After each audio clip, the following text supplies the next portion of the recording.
a shot? Yeah, so we're ready. We're gonna record right now, and then you guys can get.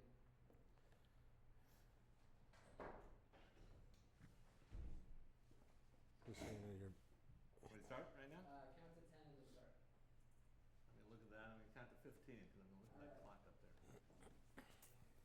So when I'm pretending to don't pay attention to David, I'm actually looking at the clock.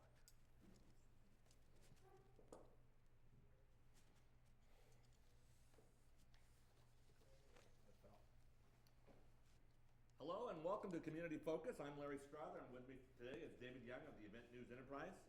And we are going to be looking today at Measure Y. It's an important local issue that will be on the November ballot. And officially it's called the Quality of Life, the 9/11 Police Response Business/Job Protection Measure. In short, it's a 1.5% sales tax increase. And here to tell us why this is crucial, probably even necessary for the city. In our first segment, we have Mayor Richard Murphy and Mayor Pro Tem and City Council Member also, Mark I'm going to do that one again. City Council Member Mark Churko.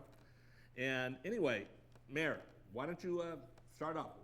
Why do we need Measure M? Well, thank you both for being here today and allowing us this opportunity to get this out. Measure M is a local revenue generating measure. Stop. It's Measure Y. You both said M. Both said it. Yeah. Okay. I could drop that in. I'm sorry. Measure All right. Y is completely different. And it is. All right, Measure Y. Measure Y is. Vote for both of them. I'm going to start again, okay? Okay. I'm going to do my whole thing as a single up front. So, all right, Mayor Murphy, tell us why Measure Y is important. Well, Measure Y is important because as we will show you in the course of the meeting today, the city will run out of funds in about 4 years at the current projections. So we're offering the citizens a chance to correct that by instituting a 1.5% sales tax that will stay completely within the city and be spent on local things. What will it provide for the city overall? It will provide about $4.1 million a year that will be used to bolster police spending, keep our parks in place, be used to fix our streets. I don't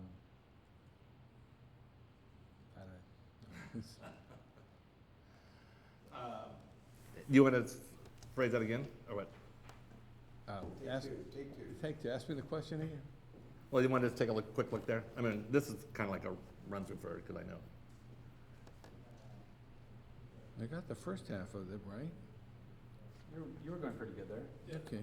I would just say your local priorities, just. Okay. Are you going to ask again, or Yeah, I'll lead into All it. All right. Here to tell us why this is crucial, probably even necessary for the city, are Mayor Richard Murphy and Mayor Pro Tem Mark Churko. So, Mayor Murphy, why Measure Y? Measure Y is important for us because without it, we will run out of funds in about 4 years. We'll have used up our whole reserve. So what we've done is we've given the citizens a chance to vote if they want to keep life the way it is here in Los Alamitos, allowing us to, keep the unbelievable police department and police presence that we have now, keep our roads in the repair that we're used to, keep our parks department fully operational and all the things that brings to the city, all the wonderful events like Winter Wonderland, the Race on the Base, everything that those amazing people put on for us. Also allow us to support local businesses and How much will it raise annually? $4.1 million a year. So that's every year. Yes. So, Mayor Pro Tem, you've been living with this now for the last 2 years, probably doing a ton of research and stuff. Why is this necessary? How did the city get into this situation? Sure. I mean, part of the issue that we're experiencing here in Los Alamitos, and it's not unique to Los Alamitos, every city in the state of California has dealt with this, are state takeaways from our funds. The state has taken away, over the course of the last 20 years, I think the figure is $12 million from Los Alamitos. And they've done that in order to plug some holes that they have at the state level. But of course, that's resulted in budget deficits in Los Alamitos, and we've done the best that we can. Our city councils before us, city staff. We've done the best that we can in terms of reducing expenditures wherever necessary, cutting staff where possible without affecting the quality of life of Los Alamitos. But really we've gotten to a point where we can't do any more, and we can't cut anymore without drastically affecting the way that our citizens experience daily life. That's, right now Los Alamitos is a safe city to live in. It's a again, high quality of life, sense of community events, things like that. And if Measure Y does not pass, the concern is that, as Richard stated, we will be out of funds in a few years, and then things will need to change. And we're hoping we don't have to get to that point. One more question before I let David step in here, but how has the state affected this? I know when I've been out talking with people, they're going like, is this the city's fault or is this the state's fault? I'm pausing here to review some materials. So this Oh. is, I know, and maybe Chet can remind us here, yeah. maybe just on that one, I would take it along the lines of, yes, there is money that they've taken from us, but they're also handing down a number of unfunded mandates, especially in the area of police enforcement, which is making it harder and harder for us to do our jobs at the local level. Right. Nothing about pension? Well, and that too. Yeah, the pension one is it's one to skirt, I think, a little delicately, but I would say that by reconfiguring the way that they are charging us for the pension that we have always paid for, it's making it, again, more and more difficult for us to make ends meet, and that's the same in every city up and down the coast. Okay, so I'll just rephrase then. One more question before I let David step in. And how do we get into this situation? Because people tell me it's like, did something the city did, or is it something the state did? I'm sure there's a lot of different issues going around. Right. Again, this is not something unique to Los Alamitos, so it's nothing that was done in Los Alamitos in particular here. It's really a combination of state takeaways, taking funds from our revenue sources, also imposing state mandates, unfunded state mandates on us, on our police department, imposing additional requirements on us that we have to pay for as a city. And then it's also changes in the way the state calculates pension contributions and funding that have led to increases in costs for the city of Los Alamitos. David? Mayor Murphy, let me ask you, what is probably the single best thing about living in Los Alamitos that you are trying to protect? The quality of life, the sense of community.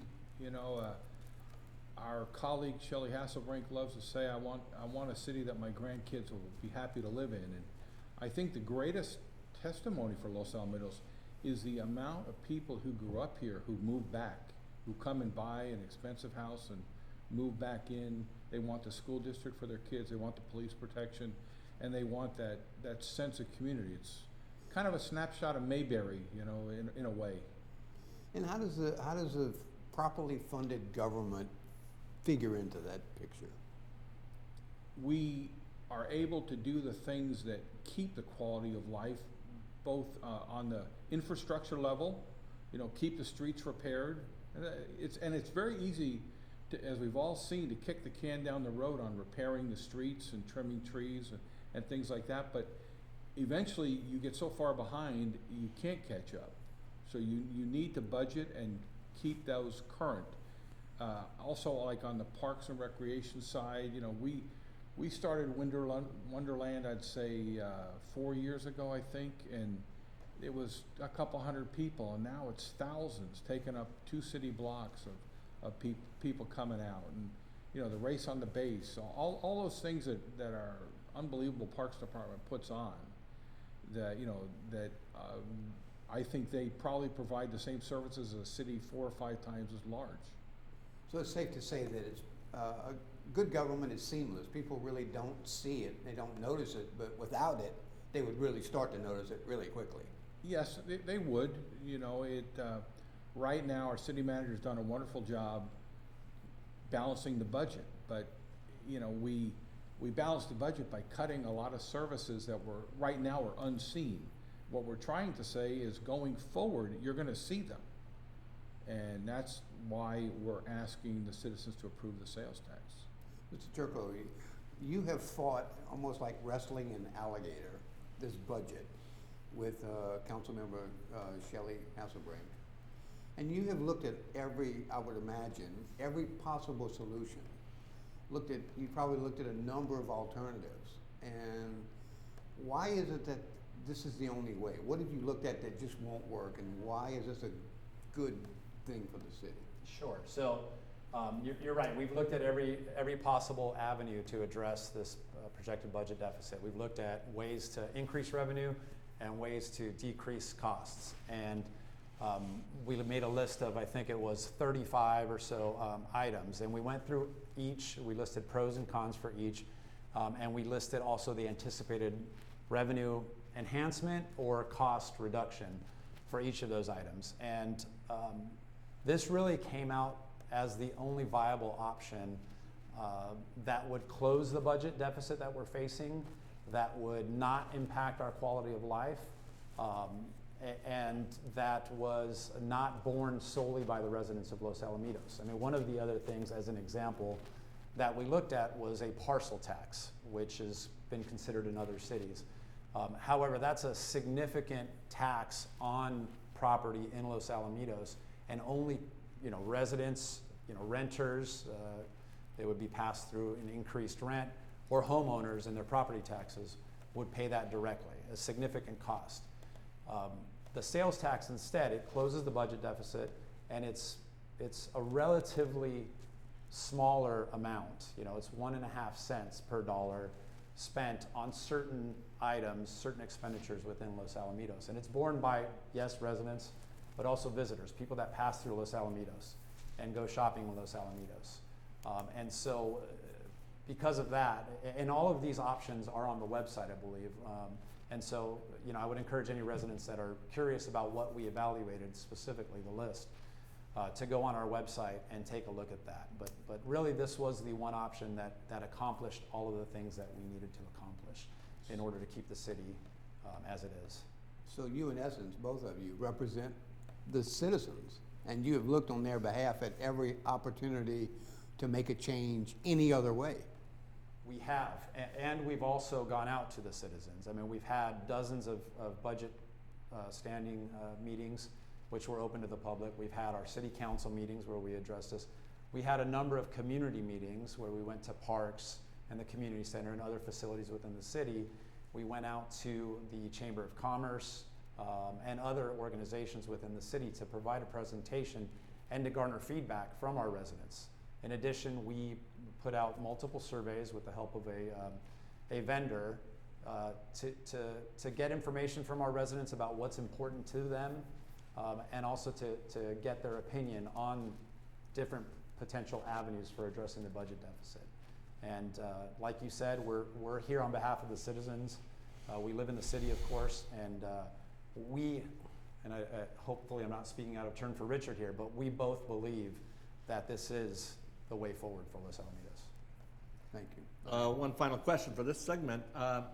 Originally, it was going to be 1/2 cent, and it went up to 1.5. And you have some really good reasons on that. What's the one that jumped out at you, Mayor Murphy? Just to correct it, you said 1/2 cent. It was 1 cent. When originally proposed, we talked about a 1 cent.